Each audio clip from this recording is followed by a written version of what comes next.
if I could just, for the record, say I would not take Congresswoman Porter's investment opportunity because it's investing with other people's money and it's making choices that they might not themselves want to make with those dollars. I want to start by talking about other people's money because last time I checked, that's all we spend is the American people's money. That's actually the function of Congress. And there are no dollars that we spend that do not come from the American people.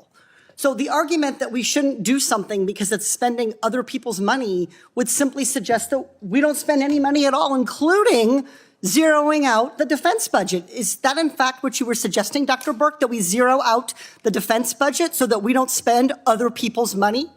No, but it is the case that I'm reclaiming my time. You are spending other people's money. Always. And that those choices need to reflect what most Americans want. Okay. Most Americans do not want Reclaiming my time, Mr. government-funded Chair. universal child Reclaiming care. my time.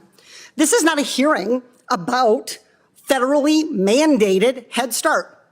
I don't know what you're talking about. This is actually not what this hearing is about. This is a hearing about the economic and individual investments and returns and benefits, both to the future generation of American children, as well as to our ongoing current economy. So I have an investment opportunity for everyone in the hearing room today. For every dollar that you invest, you will get back at least $4.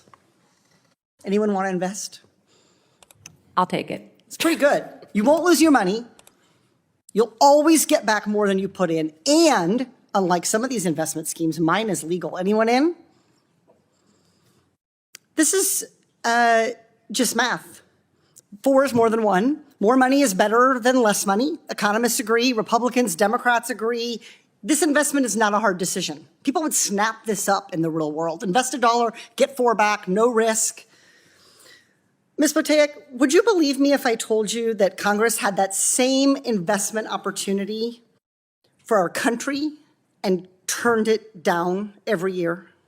Sadly, yes. Why would you believe that?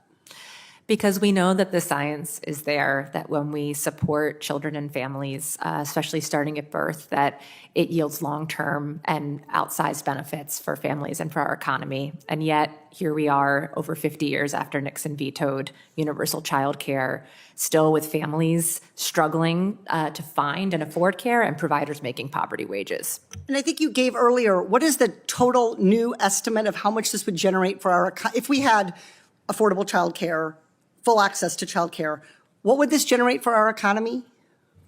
So for a family? For the whole economy. For the whole economy. Okay, so we're losing right now $122 billion. $122 billion that we could have in our economy, and yet what we hear around here all the time is that we don't have money to do things. So Congress has had years to invest in universal child care. Every dollar we put in would have generated, estimates show, about $4 for our economy, yet we still don't have it. Why? Ms. Boteic, why don't we have this? Well, we need to build the political and public will. The voters are there. Okay, so the problem must be then the will of the people here, because voters support this. So let's talk about who's here. How would you describe the gender balance and average age of Congress? It skews older, male, and whiter. That's correct. So only about 28% of members of Congress are women. The median age in the Senate is 65, and the median age in the House is 58. So lots, on average, lots of older people, lots of older men, lots of men. Is this the type of group who personally needs early childhood education? Generally not. Generally not. So early childhood education won't benefit many members, the average member of Congress. Most members' kids are grown, so they don't have to care about where their kids are going. And even when their kids were young, most members leaned heavily on their wives, and I say wives because most members are men, heterosexual men, to juggle their kids' schedule. And frankly, there's a lot of rich people in Congress who didn't have to worry about how to afford childcare or how to navigate the system because they were wealthy. Too many in Congress don't get it because they never had to live it. So this leads to the familiar policy pattern.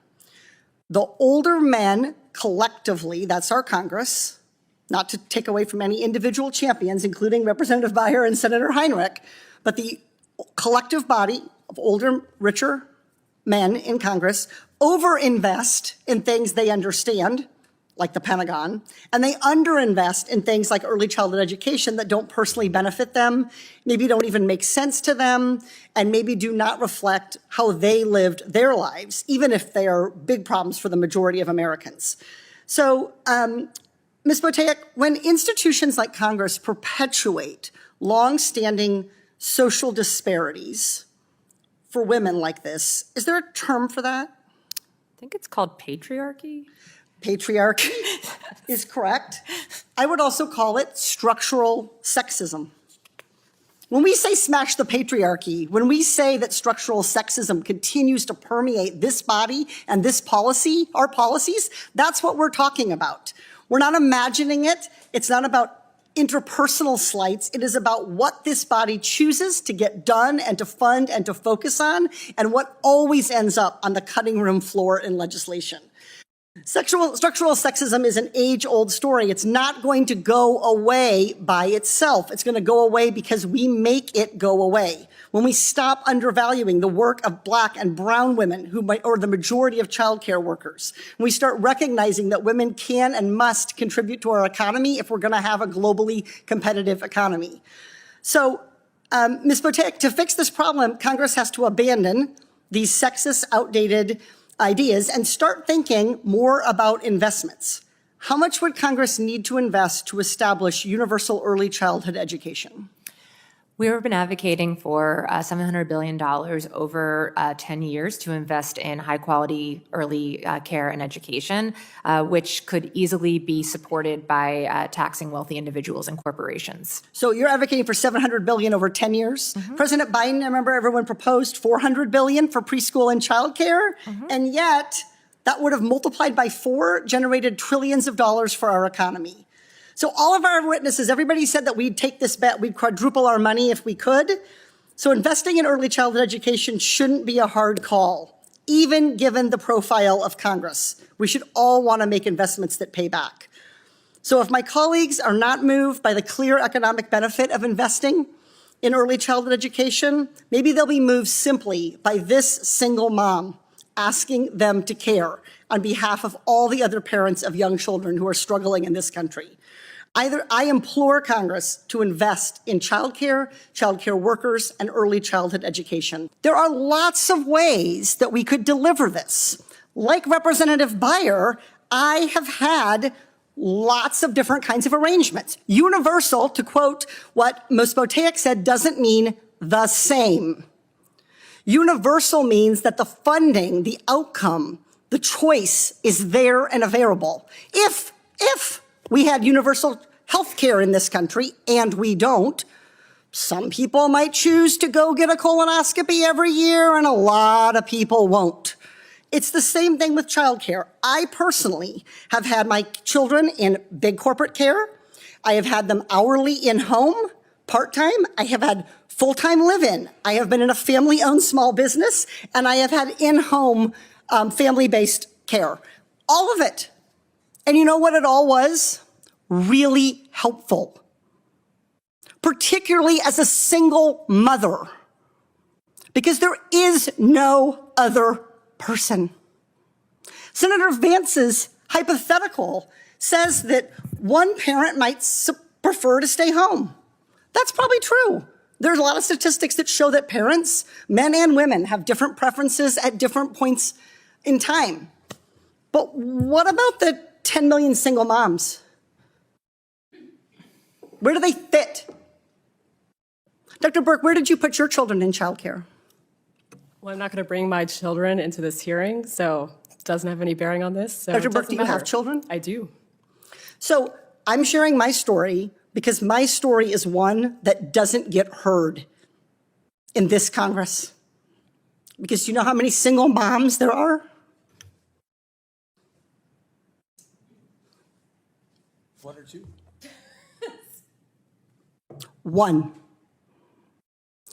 Childcare, custodial care to help people who may choose all kinds of different options. I've had full-time care. I've had 3/4 care. I had when I had a spouse, he stayed home some years. That was how we fit the pieces together. But that's what this hearing is about, not jamming one size fits all. But if there isn't the money, there won't be the choice. That's why we see married parents saying they would prefer to stay home because they have the option to stay home. Single parents don't say they'd rather stay home because they couldn't. So our whole perspective here is warped by the fact that this body is so disproportionately unrepresentative of the American people's experience. It is absolutely Congress's job to spend the American people's money. And if we can't spend it to help the next generation of American workers, I don't know what the hell we're doing here. I yield back. Can I respond quickly to that? No, she actually cannot. No, thank you, Dr. Burke. All right. We appreciate it. But